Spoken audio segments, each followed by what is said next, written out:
বাংলাদেশ ক্রিকেটের অন্যতম স্মরণীয় অর্জনের কথা বলা হলে 2020 সালের অনূর্ধ্ব-19 বিশ্বকাপ প্রসঙ্গ থাকবে সামনের কাতারে।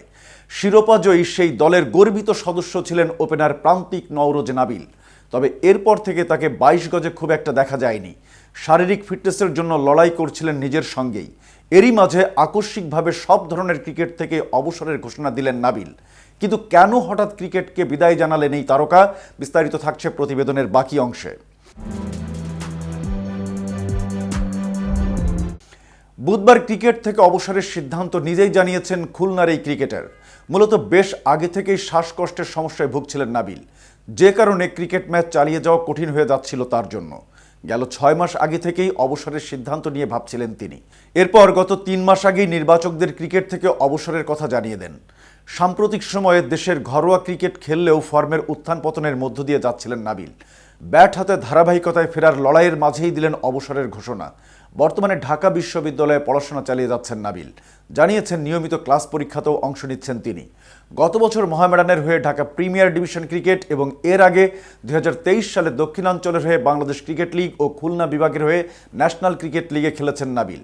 এসব দলের হয়ে কোনো ম্যাচে 50 ছাড়িয়েছেন, তো আবার কোনো দিন ছিলেন রান খরায়।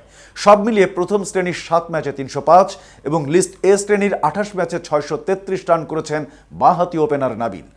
এদিকে সতীর্থ ক্রিকেটারকে ফিক্সিংয়ের প্রস্তাব দেওয়ার মতো গুরুতর অভিযোগ উঠেছে বাংলাদেশ নারী দলের স্পিনার সোহেলি আক্তারের বিরুদ্ধে।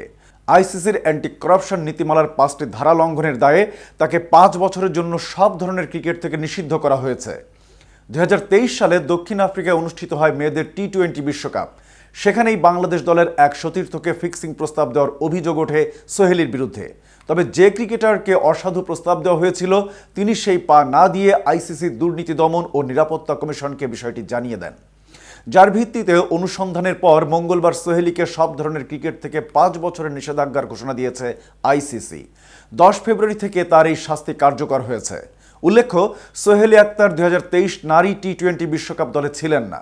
তবে স্কোয়াডে থাকা আরেক ক্রিকেটারকে তিনি মুঠোফোনে ফিক্সিংয়ের বার্তা পাঠান অস্ট্রেলিয়ার ম্যাচের আগে, যেখানে ওই ক্রিকেটারকে বড় অঙ্কের টাকার লোভ দেখানো হয়, যা ওই ক্রিকেটার জানিয়ে দেন আকসুকে। এর আগে 2013 সালে আন্তর্জাতিক ক্রিকেটে অভিষেক হয়েছিল সোহেলির।